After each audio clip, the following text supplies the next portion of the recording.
Here's your host, Alex Garrett. Well, we're going to the sports edition of Alex Garrett Podcasting today, because on my line right now is a very good friend of mine for years, Howie Karpin. You might know him from Karpin's Korner. Howie, you are an official scorer for both the Yankees and the Mets, and thanks for coming back to my podcast. Oh, anytime, buddy. We know each other a long time. So let's talk about today, because for many, I'm sure they still remember, Doc Gooden's home run, no-hitter was, 1996? So I guess 25 years ago today. Is that right? That's insane. But yep. Were you there that night, and did you score it? Who was the official scorer that night? The official score, I wasn't hired yet. I got hired in 98, where I did one game. But Bill Shannon scored that game, and he also scored the David Cohn perfect game. And what were your memories of that night? Because I feel like it's just a special moment to talk about 25 years later.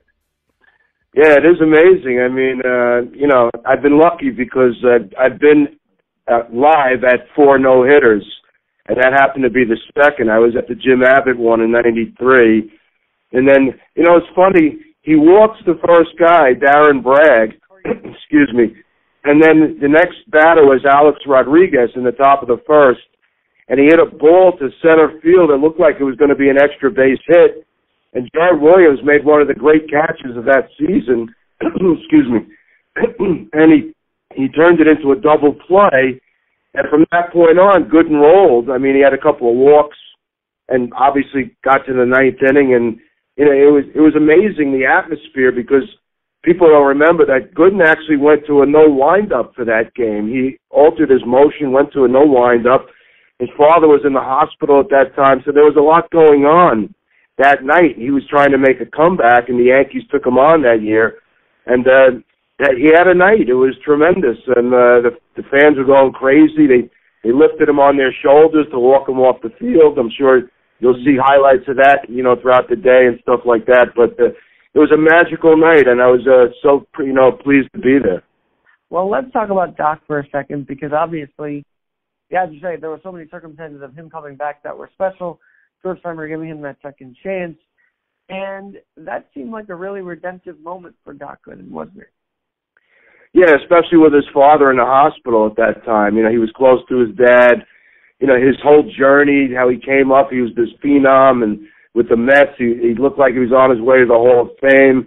And then he had the issues, his personal issues that kind of sidetracked him. And George Steinbrenner gave him a shot. And it peaked on that night. And even, later on in that year, he wasn't even a factor.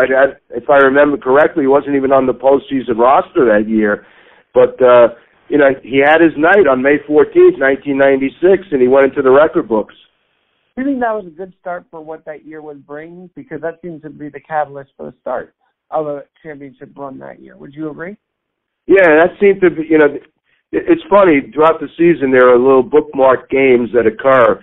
In 1969, many attribute that night that Seaver almost pitched the perfect game as the bookmark of that season when it appeared the Mets could really do something special. The Yankees had been in a drought, as we all know, from 81 to 95. They finally made the playoffs, and then they lost that tough series to Seattle. So, there was a lot of optimism going into 96. But, yeah, you're right. That may have been the bookmark game that indicated that this may be a special season. From an official scorer's standpoint, I know there was one play that night I was reading about that might have gone a hit way, but it went to an error on Tino. Do you remember that and how that call went down? And it seemed to be a big changer in that game. Yeah, that was an error. I mean, most scorers would call that an error from what I remember. I don't remember the video of it. But I do remember he called that play, and that happened to be the only error in the game. But, Bill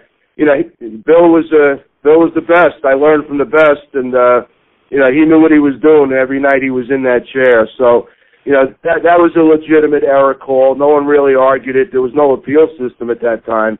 They weren't going to appeal it to overturn a no-hit game. It would have been, really petty. But that was a legitimate error that night. Well, you're talking about how the game's changed from then. If we had replay system back in 2012 even, Johan Santana wouldn't have had that no-hitter. So a lot has changed in the last 25 years. But for you, Howie, and any official scorer, you see these games happening. what's the pressure like? I feel like people don't even talk about the pressure of the official score, but there is some, is there not?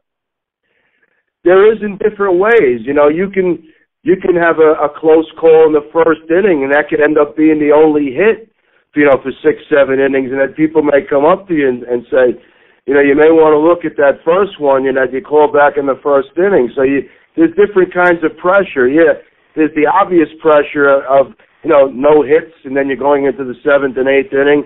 You know, as scorers, we have to call it, you know, just because it's a no-hitter, we can't lean towards calling an error on a play because you want to keep the no-hitter intact.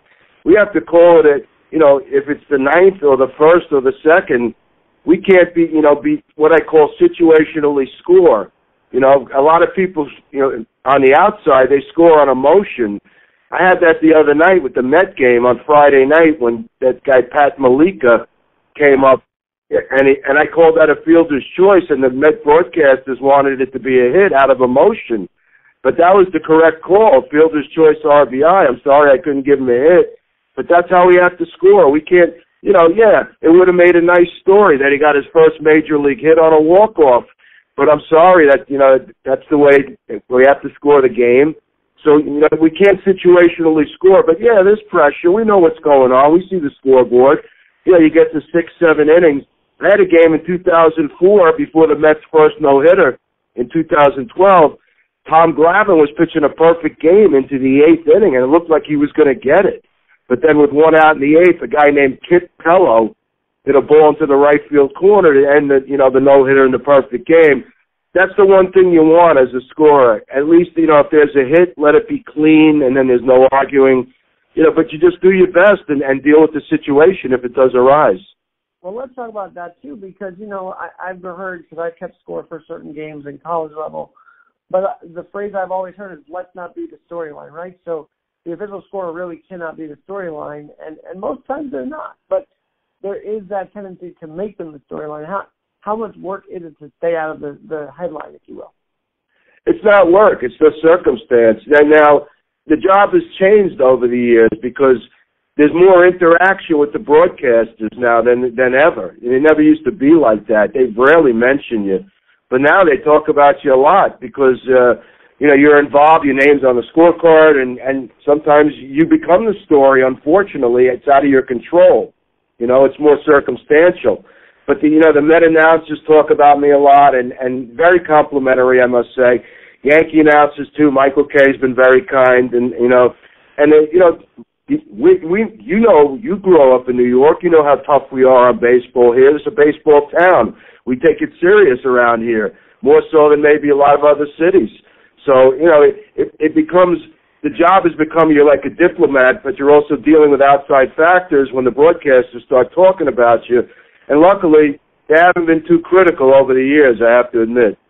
Have you done a DeGrom game? Because I'm kind of curious what it's like to read off his line in the press box every time he pitches. It's got to be special because you're saying like 7, 8 innings, no runs, no hit. Yeah, it's quite a line he puts up every night. Have you been able to score some of those games of DeGrom's? Yeah, I did 2 of his games. I did the game he actually came out the other day in the 5th inning. But you're right, it is special to read those lines. Gary Cole, like you read no walks, 12 strikeouts. Yeah, you get a little bit of a charge reading that kind of line. I did that Astros combined no-hitter in 2003 against the Yankees, and I got to say no runs, no hits. Yeah, but yeah, it is special. And when you see, I was a pitcher in my time. I played college 1 year, and I played in the 10 years in the Sandlots. So pitching is special to me. And yeah, it's fun to read the lines, and especially when it's impressive. You kind of accentuate some of the numbers that stand out. Like I'll say 12 strikeouts instead of just 12 strikeouts. A little bit more emphasis on the number. We're about to hit a strikeout race, by the way. I don't even follow it. Corbin Burns, he ended his consecutive streak.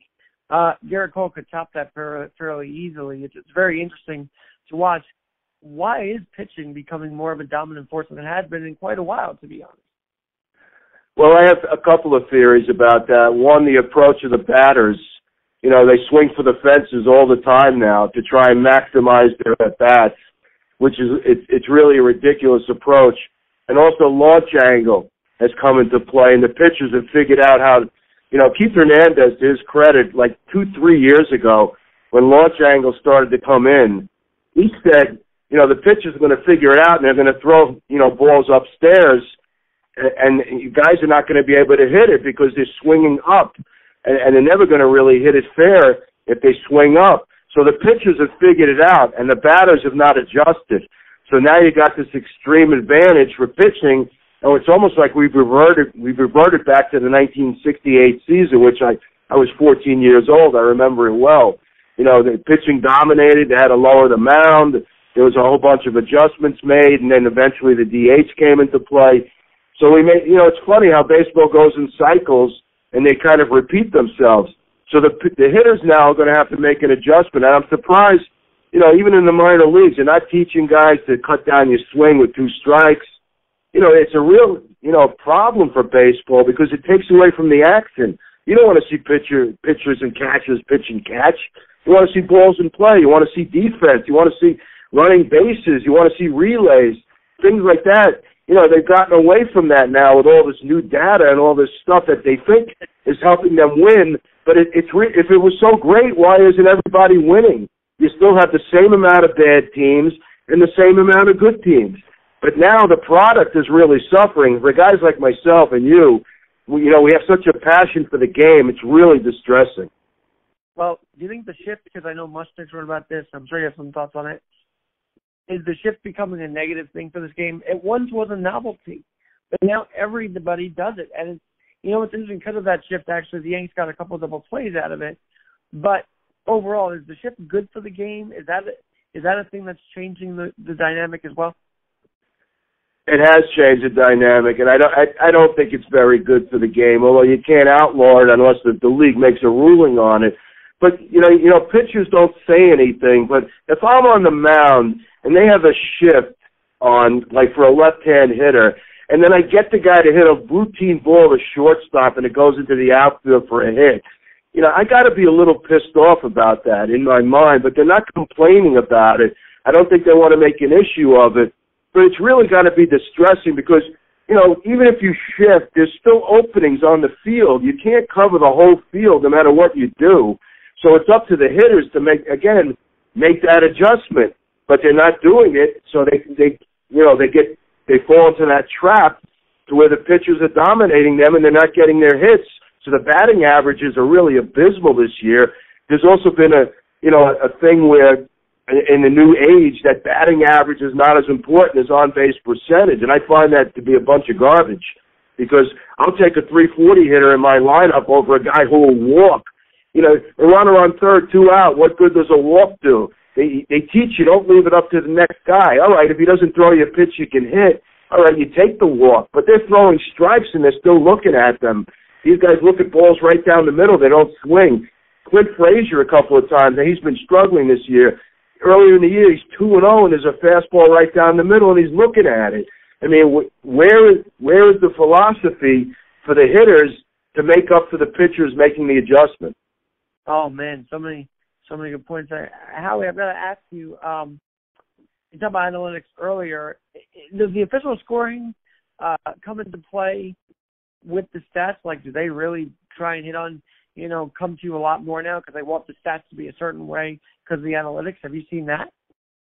Yes, with the appeals. See, there's an appeal system now that they negotiated into the CBA where the players can actually file an appeal on their own. They used to have to go through the PR department, and those PR people got frustrated because it added more work for them, and it really became a pain in the neck. So they negotiated into the latest CBA, which is up after this year, that the players could do it on their own. It's easy now. All you have to do is get a video of it, of your play, attach it to an email, and file a form for your appeal. So they use that now in some of their appeals, like saying, oh, the ball was hit 115 miles an hour. So, I mean, you got a glove on it, a ball comes right to you. I don't care if it's 300 miles an hour. You should catch it in the major leagues. But they're using some of those numbers to try and win those appeals. Thankfully, we've had discussions as scorers. We've had group discussions saying that, that shouldn't be such a factor. I mean, you're at a ball game, Alex. You know when a guy hits a ball hard. Do you really need a number on it? I mean, a ball goes over just gets over the wall at a ballpark. It's a home run. But a guy hits it 480 feet. I mean, big deal. It's the same result. So they focus on this stuff, and they get so obsessed with it that it's taken away from the beauty of the game. And that's kind of why going back on these different eras, like the 96 season, and it kind of brings that nostalgia we need in the time of a very fast-paced, ever-changing game. I'm not going to ask you about the runner on second, but as a baseball purist, it must drive you nuts. It drives me nuts because I can see the point, because I've been at game. I scored a 19-inning game with the Yankees and the Red Sox that really started to drag about the 14th or 15th inning. Look, I love baseball. It's my passion. It's a big part of my life. But you're sitting there in the 17th inning, and the game's lasting 6-7 hours. You want to go home at that point. I mean, you can really drag you down. But I don't like it in the 10th. And here's my thing with that.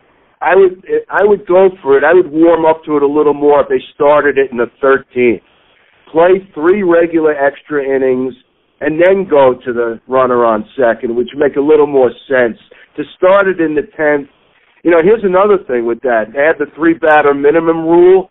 Well, now you're bringing a guy in with a runner on second already. To me, they should waive that rule in extra innings and allow the manager to take the guy out after the 1 batter. Because, you're really punishing the pitchers. You're putting a guy already on second base. Conceivably, all they have to do is move him and to get the run in. I know they want to speed up the game, but they're almost stepping on their own toes by adding these things. Well, that's true. I didn't think about that, but that 3-batter minimum certainly has changed the game.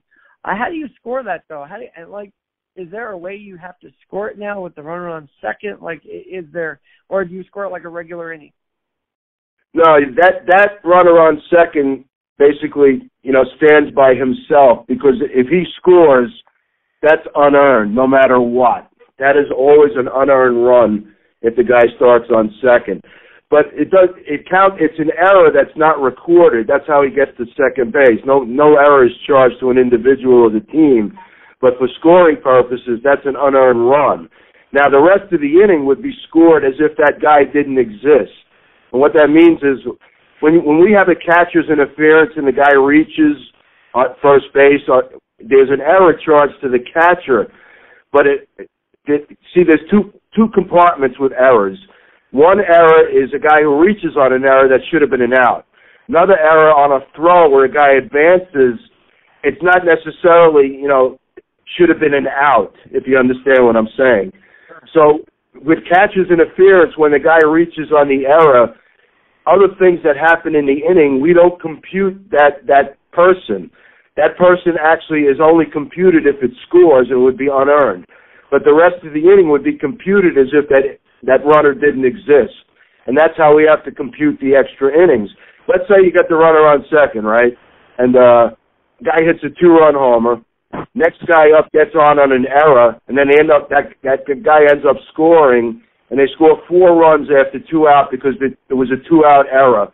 That would still be 4 unearned runs, no matter what the guy on second did. If you can understand it, it's a little confusing. But that's how we have to treat the inning, as if that guy didn't exist, the runner on second. The rest of the inning we compute. So in other words, not that it would happen because if a base is loaded, basically the bases could be loaded. There's not really a runner on third in the record book, just first and second is what I'm hearing.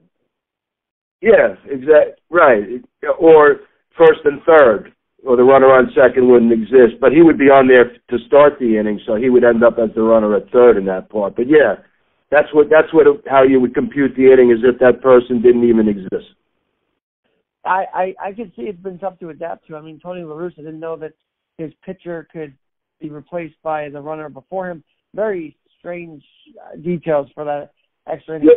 Yeah, well, last year we had the universal DH, so the pitchers never were in the lineup. And funny, that happened earlier in the year at the Mets. I did an early Mets game, and that happened. And luckily, I remembered the rule. It didn't matter if I remembered it or not. It's what happened on the field.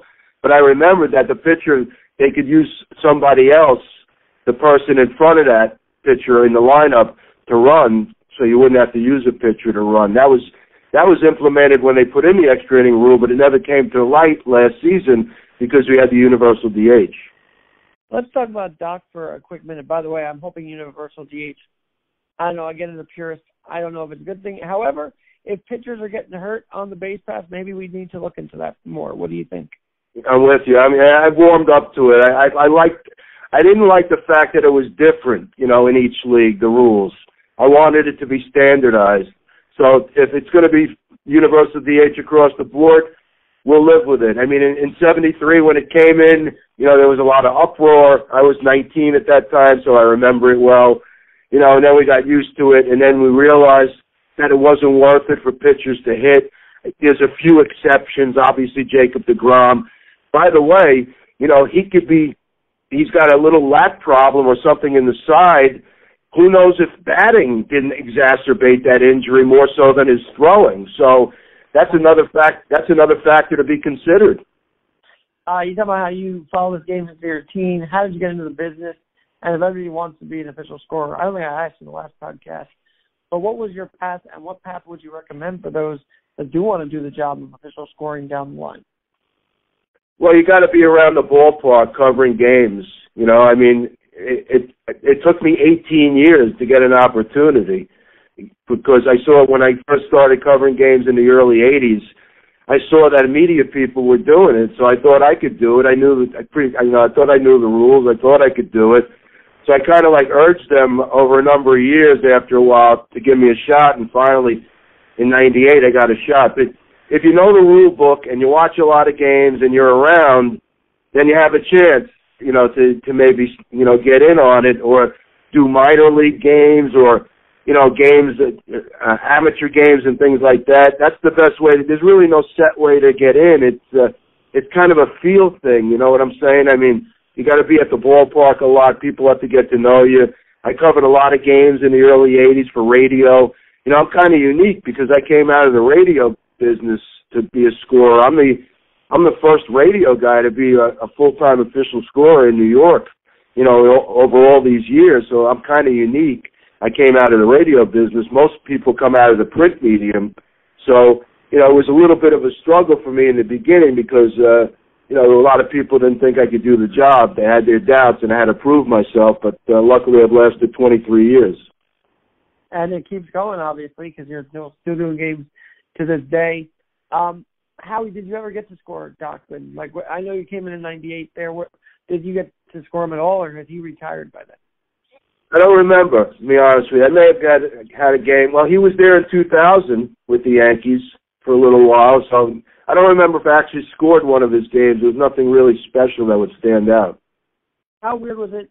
I've asked some other people who've been on this podcast before from last year. How weird was it just scoring a game with nobody in the stands and saying attendance was 0? Well, we weren't at the games. We scored from home. They set us up with a computer program. They sent me an iPad that had the programming.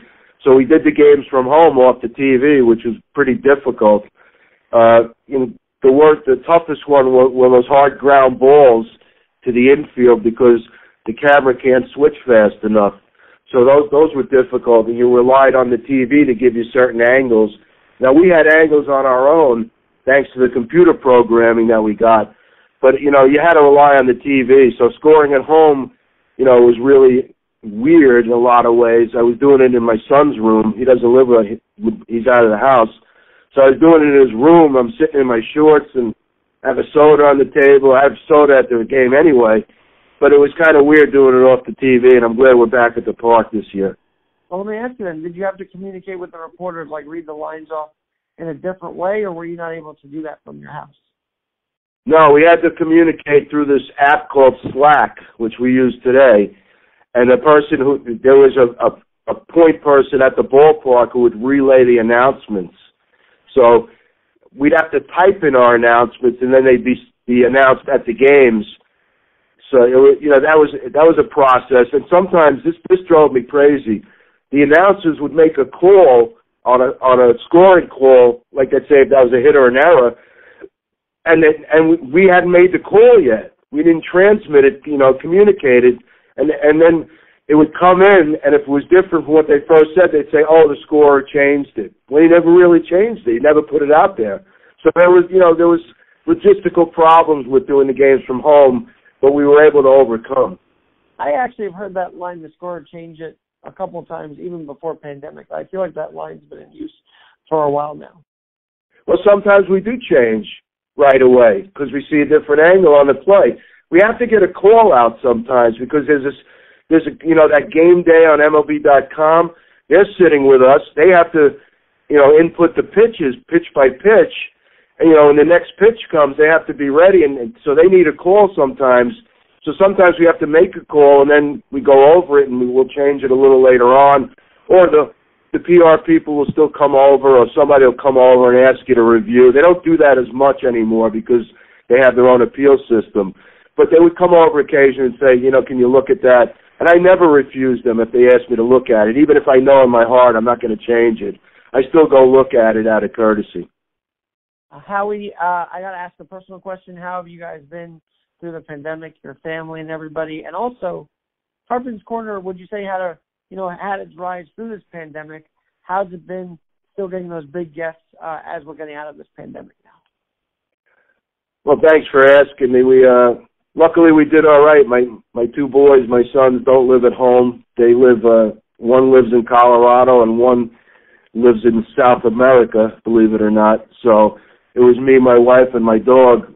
And thank God my dog helped us get through this because it was, we were all going crazy and stuff. But what are you going to do? I mean, I knew personally people that passed away. You remember Anthony Causey, the sports photographer? I mean, that hit home to all of us. We all knew him, so that hit home, and it was a tough time. And, Karpin's Korner came as a result of a friend of mine who started an internet radio network called 365sportscast.com. So I do the show on Tuesday nights at 7 o'clock. I let the guests dominate the show because over the years you make a lot of connections. And it's been a lot of fun. I get to do it at home. On the whole show, I produce the whole thing, ads, everything, sounders. So, with the computer, it's amazing what you can do. And, luckily I have a lot of friends who have been gracious enough to come on and stuff, and I really appreciate it. That's awesome. So 7 o'clock, 365sportscast.com? Tuesday nights, yes. Tuesday nights. All right, I'll plug that on my own page here. No, audio production is so cool, the editing and everything like that. So to incorporate sports and then that editing is pretty cool, I got to say. All right, Howie, I got to ask you this because this week we saw the unveiling of a Yogi Berra stamp. Do you have any news on that for us that maybe people weren't aware of? No, it was a surprise to me, a pleasant surprise. I mean, you're talking about an iconic American figure over the 20th century, and I'm happy for his family. I know his granddaughter, Lindsay, she's wonderful, and the Berra family, I don't really know the rest of the family, but I'm sure they're pleased by this honor. It's a great honor to have your grandfather on a stamp, a famous baseball player, certainly a baseball icon, and it's really cool. I mean, I used to be a stamp collector myself, so it hits home a little bit. That's awesome. No, it was cool to see that as well. And if you've ever met Yogi, he was a trip, and he was such a great guy at the same time. Like, everything about him was amazing, as you know, because you'd seen him around the ballpark almost every day. Oh, yeah. I mean, I covered him when he was a manager, in the early 80s, and he loved the football Giants. He would talk football Giants as we got, into September and stuff like that. So he was a big Giants fan, a big sports fan, and really cool guy to get to know. I didn't really get to know him, intimately, just from the outside, but to be around him was a pleasure. He's on baseball, but I know also you love hockey, right? You mentioned on the other podcast we were on. So big news with the Rangers. I mean, they fired Quinn. They fired J.D. and Morton. It was seeming a shocking 2 weeks if you're a Ranger fan. Would you agree? Shocking and worrisome because I don't know what direction they're going to take from here. They were on the right track. Look, the Islander games, they knew they were outmatched against a lot of these teams in their division right now because they're just not ready to win. I mean, they're trying to develop a team with skill. They do need some grit, and I'm sure Davidson and Gordon would have addressed that in the off season. Now you worry that they're going to try and speed things up and get rid of somebody that they shouldn't trade, to bring in a veteran guy. In the early 70s, you weren't around, obviously, but the Rangers had a really good team. They were building a good team, And then all of a sudden they started to make these silly trades where they traded a young player for a veteran. And the most significant one was that they traded a prospect named Rick Middleton to the Boston Bruins for Ken Hodge, who the fans hated when he was with Boston, and they hated him 10 times worse when he came here because he was washed. His career was done, and the Rangers gave up a guy who went on to have a great career. I just hope we're not going to see the same repeat of that now in this 21st century. Well, I hope not. I mean, they got some great talent, Kako and Bregman, and Kreider. You got to keep all those guys. I totally agree there. One last thing on the diamond, though, Mets, Yankees. We were all up to a slow start here, but now things are humming for both teams. Yeah, but the Yankees are still not scoring. I mean, they got away with 2 out of 3, and they scored 4 runs in this series. There's a lot of things going. I was high on the Mets going. Let's do the Mets first. I was high on the Mets going in. I think they have a really good team. I really do. And they built up their depth. They're playing a lot better defense. They run the bases well. They're more aggressive at the right times. I think they got a good thing going there, even in a tough division. The Yankees have a good team too, but again, they're so one-dimensional. And now you got an outfield that's really non-productive as a whole. I mean, except for Aaron Judge, the rest of the outfield has really been pitiful. I was high on Clint Frazier coming in. I am shocked that he has been this bad. I'm really shocked because he's not this bad a hitter. But I have some theories as to why that's happened.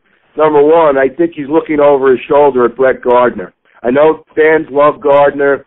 To me, it was time to part the ways. Why bring him back? You already had a Mike Tauchman, who's basically the same player, and a younger player in that regard.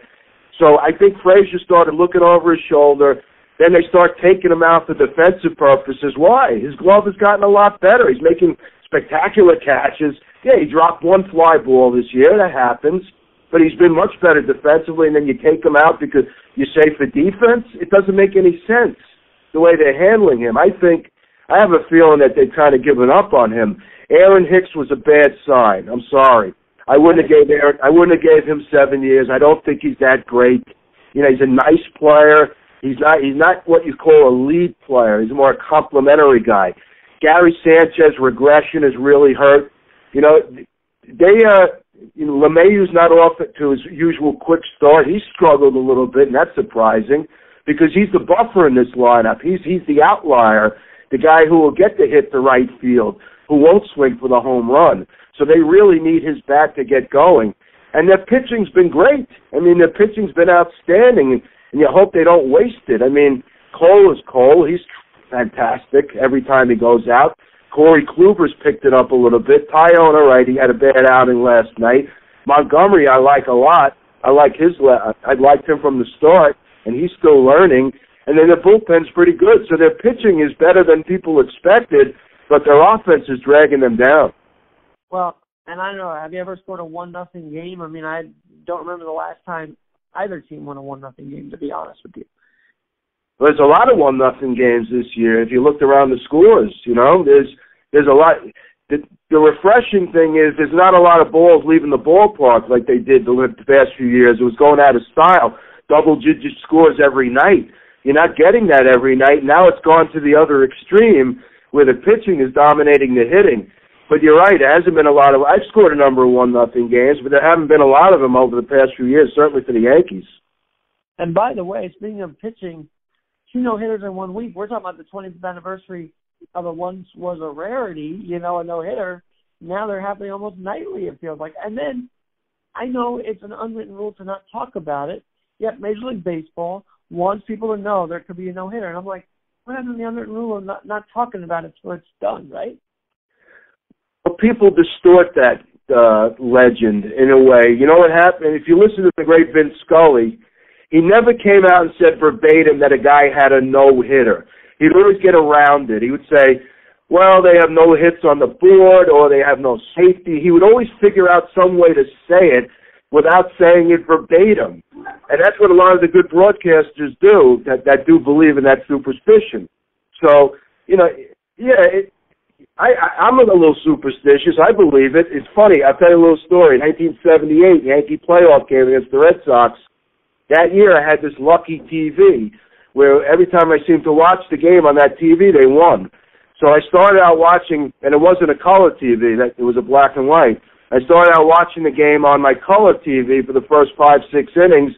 I went to the other TV in the bottom of the sixth, and then they ended up winning the game. So, make it what it is out of that. Yeah, I believe in those superstitions a little bit, but I think with the no-hitter thing, I think it's not say it verbatim, you know what I'm saying? Like get around it, saying, well, they don't have a hit on the board or they've yet to get a hit and things like that. I think those broadcasters that buy into that legend, are the ones that try to get around it. I was just thinking superstitions. My superstition was always putting my cap down in the right spot. Like if the Yanks won a game and I put that in the spot the night before, it's going back in that spot. So I think in baseball, we just have superstitions lined up in our genes. If you remember, you sat in the owner's box. Remember, he used to come out and stand behind the radio section when he thought the Yankees needed some luck. That was his lucky spot. It used to be right behind my seat in that upper row of that press box. I know he used to go around. Of course, Bill the Baker was up there. A lot of right. But Howie, this has been really awesome and really special. So come back as the season progresses and let us know more about your official scoring adventures in 2021. I feel like there's going to be a lot more on the table here. Anytime, Alex. You just give me a call. You got it. I'm Alex Garrett, and of course, we're always adapting at Alex Garrett Podcast. Stay with us. Wake up the members of my nation.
the members of